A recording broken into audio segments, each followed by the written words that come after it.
In Unix, when we need to deal with files other than standard in, standard out, and standard error, we need to be able to open and close those other files. And we need to be able to create new files for temporary purposes or to write output or whatever we may need to do in the function of our program.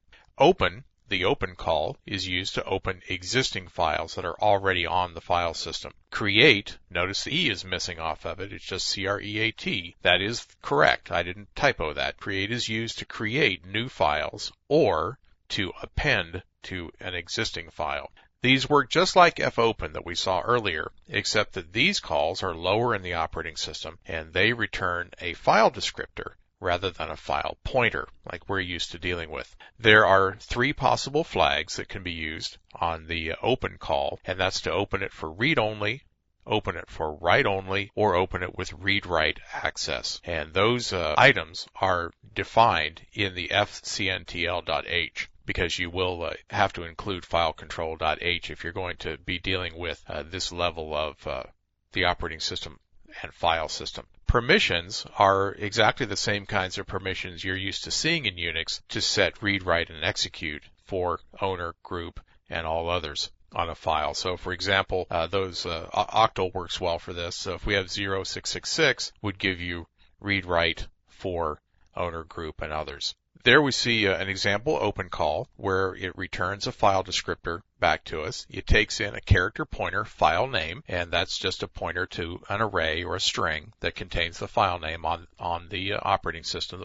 that we need to open. Remember, an open call that must already exist. Then we have an integer that is the flags, and that flag value right there will be one of those three. O read only, O write only, or O read write that we have up there for flags. On an open call, the perms will always be 0.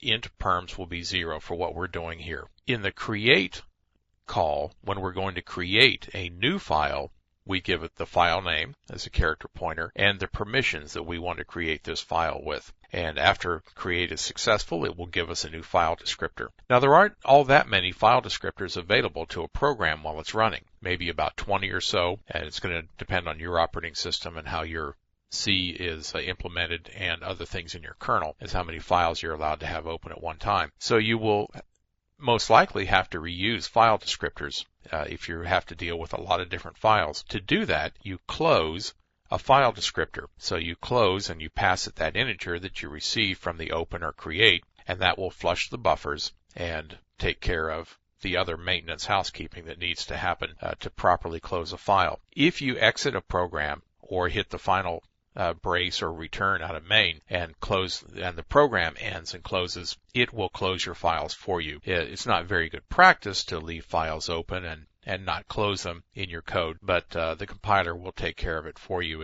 in the program.